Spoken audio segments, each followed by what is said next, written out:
Salut, bienvenue sur Focus dans la série thématique mort-vivant. Ça y est, on commence, on est à l'épisode 1 qui s'appelle une guerre spirituelle. J'ai une question pour toi. Est-ce que tu sais que tous les conflits, toutes les guerres, tous les débats intérieurs, les dualités intérieures viennent d'une seule et même origine, une guerre spirituelle. C'est impressionnant de se dire que tout ce qu'il y a comme conflit sur Terre, toutes les guerres politiques, les guerres religieuses, les guerres économiques, mais aussi tout simplement les conflits que tu as dans ta vie, tu sais, les conflits de voisinage, de famille, professionnels, et aussi les dualités intérieures, tu sais, les combats intérieurs qu'on a. Tout ça, ça tient dans une origine, une guerre spirituelle. On va aller creuser ça.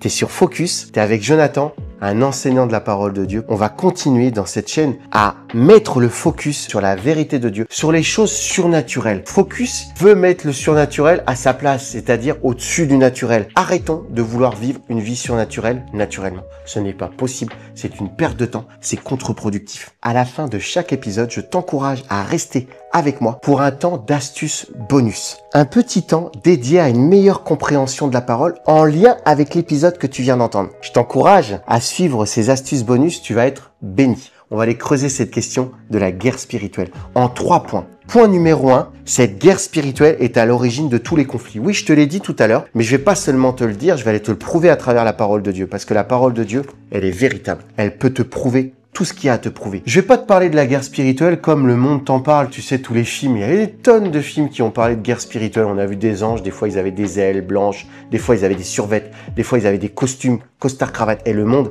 il part en cacahuète. Moi, je vais me baser sur la parole de Dieu. C'est quoi la véritable guerre spirituelle comme la parole de Dieu en parle parce qu'elle en parle. Tu vas voir que ça va pas être une fiction, ça va pas être une série télé, mais ça va être véritable. Allons directement dans cette parole de Dieu pour montrer que oui, cette guerre spirituelle, elle est à l'origine de tout. Si tu as ta parole, et franchement, je te conseille de l'avoir, proximité, focus sur la parole de Dieu. Si tu n'as pas de parole de Dieu parce que tu n'as pas pu t'en acheter, etc., il n'y a aucun problème. Tu vas voir les versets défiler en dessous de la vidéo. Moi, je vais t'en parler. Ouvre tes oreilles. Écoute-les, tu vas être restauré, renouvelé à travers la vérité de Dieu. Mais si jamais tu as une parole, n'hésite pas, prends-la. Vas-y, prends ton temps, tu mets pause et tu vas chercher le verset. C'est bénissant de mettre nos yeux sur la parole de Dieu. Allons dans l'épître de Jacques. Qu'est-ce que j'aime cette épître? Dans l'épître de Jacques, au chapitre 4, verset 1. Jacques, il nous dit quelque chose de précieux. Il nous pose une question. D'où viennent les conflits et les luttes parmi vous? N'est-ce pas de vos passions qui combattent dans vos membres? Tu vas me dire, attends Jonathan, je vois pas le rapport avec une guerre spirituelle. Jacques, il est en train de mettre l'accent sur des conflits qu'on a intérieurs. On est là et des fois on se dit, je comprends pas. Tu sais, l'apôtre Paul, à un moment, il va dire, je fais tout ce que je veux pas faire et je fais pas ce que je veux faire. En gros, il est en train de nous dire, il y a une dualité en moi. Il y a un combat. Mais il vient d'où ce combat? Quelque part, je suis en train de te parler du bien et du mal. Et à certaines fois, on nous montre un petit ange sur l'épaule gauche, petit démon sur l'épaule droite. Comme s'il y avait deux choses qui se battaient en nous. Mais tu sais quoi? C'est vrai. Il y a deux choses qui se battent en nous.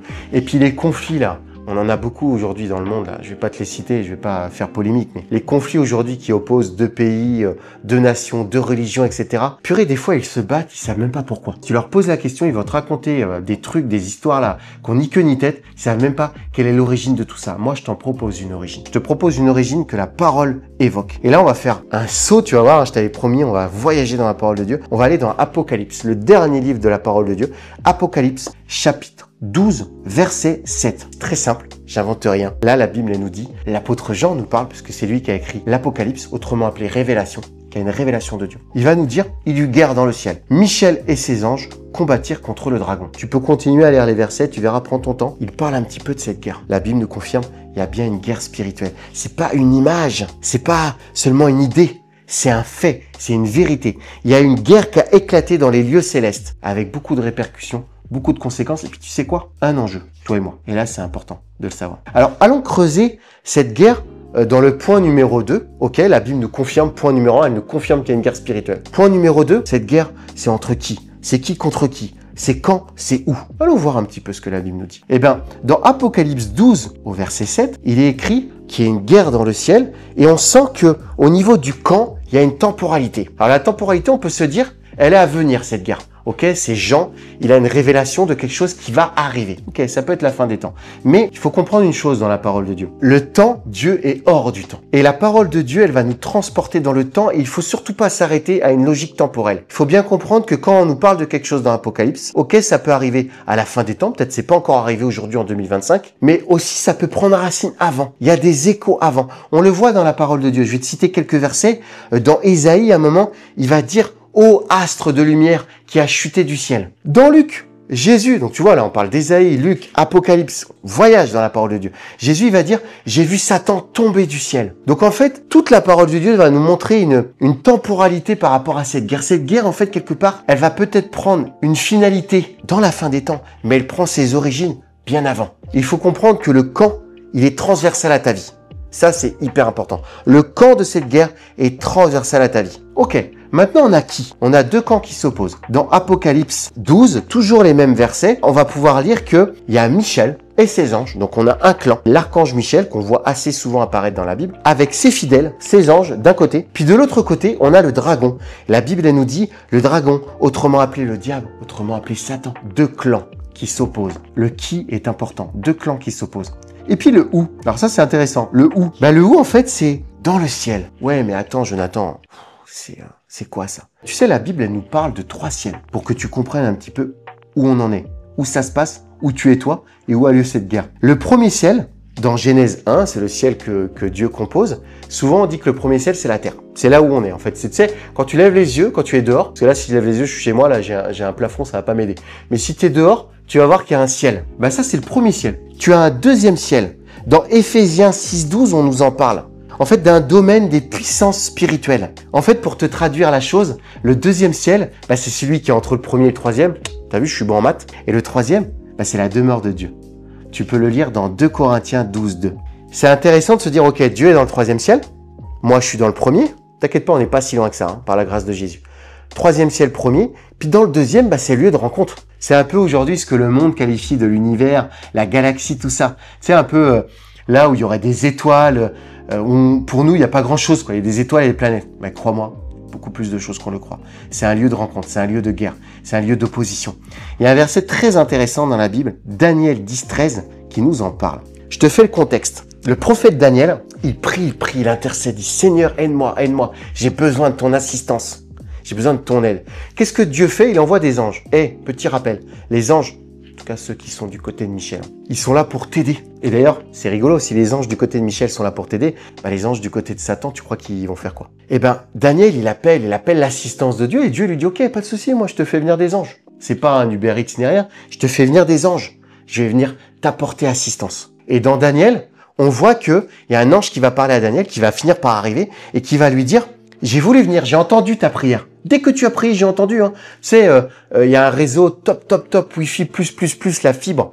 Dès que tu pries, Dieu t'entend. » Et il envoie les anges. Sauf que l'ange, il est arrivé 3 semaines après. Il a été retardé. Et il va dire à Daniel, j'ai été retardé par le prince du royaume de Perse, une domination. Il n'est pas en train de dire à Daniel qu'il a été retardé par le roi de Perse. Il n'est pas en train de dire ça. Il ne parle pas humainement, l'ange. Il dit qu'il y a une domination, qu'il l'a retardé. Tu vois, l'ange est parti du 3e ciel et il a pris retard. Il y a un moment, il y a eu une opposition. Cet ange qui parle à Daniel, il va même dire qu'il a appelé Michel. Tiens, on retrouve Michel.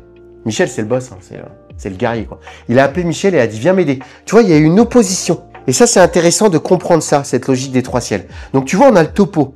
On a attesté à une guerre spirituelle. Quand? De manière transversale. Et ça, on va le creuser. Qui? 2 clans. Et où? Quelque part dans les 3 ciels. Elle prend racine dans les 3 ciels. Tu vois, elle est universelle. Ce point numéro 3, qu'on va aborder maintenant, il est précieux, il est crucial. Tu vas comprendre pourquoi j'ai choisi cet épisode. Parce que cette guerre, elle nous concerne. Elle est pas, tu vois, c'est pas de la fiction, c'est pas juste un film, tu mets play, tu mets stop et c'est terminé. Elle a des impacts, elle a des conséquences. On va reprendre un peu le point numéro 2 pour comprendre, nous, aujourd'hui, en quoi ça nous concerne. Tu te rappelles, il y avait un quand, un qui et un où. Ok, quand? Quand ça me concerne?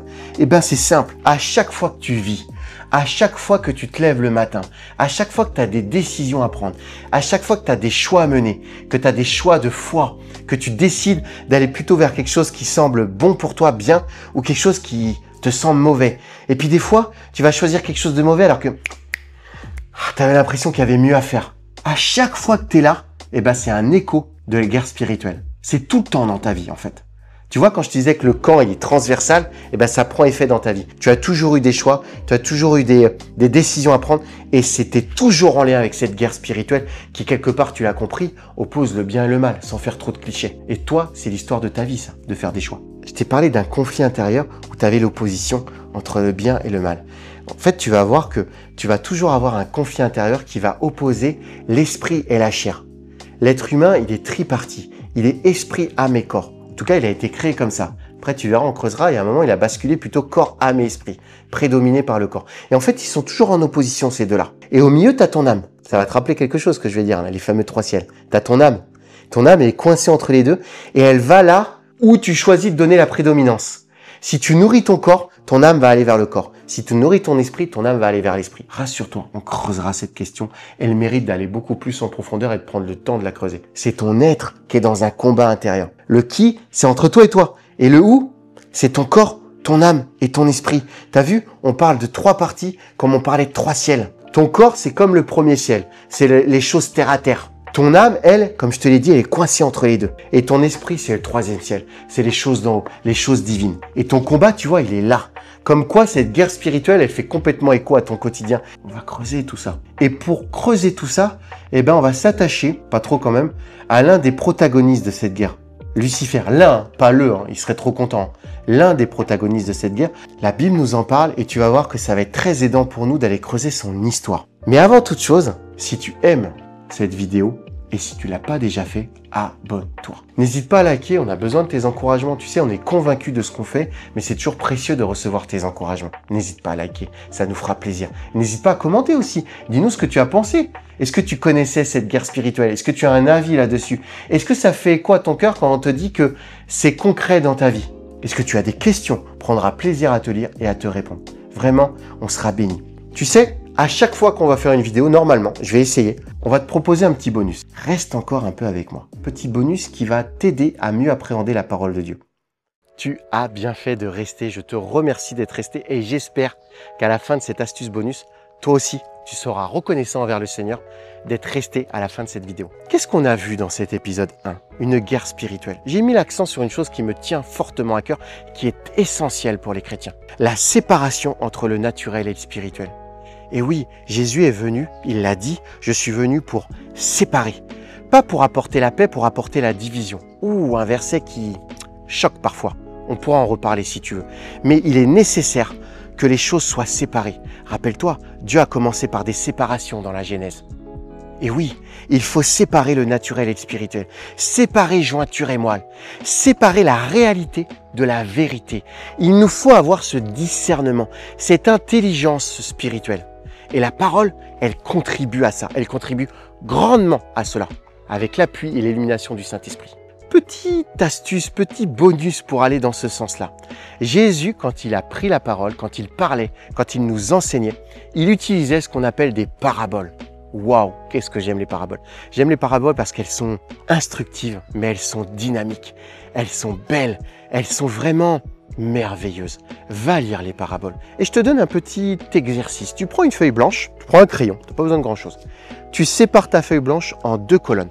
Sur la colonne de gauche, tu mets le naturel. Sur la colonne de droite, tu mets le spirituel. Tu prends une parabole, tu prends tes deux colonnes et là, tu la lis et tu commences à écrire ce qui relève du naturel. Par exemple, la parabole du bon berger, eh ben, c'est un berger qui est dans un champ, qui prend soin de ses brebis. Et puis, les brebis égarées, ben, il y en a une qui part, il y en a une qui s'échappe, il y en a une qui s'enfuit. On ne sait plus où elle est. Tu écris les choses de manière naturelle. Et puis ensuite, tu écris. Qu'est-ce qui nous parle spirituellement? Qu'est-ce qu'il veut dire Jésus? La brebis, c'est qui? Le berger, c'est qui? La prairie, c'est quoi? Tu prends tout ça.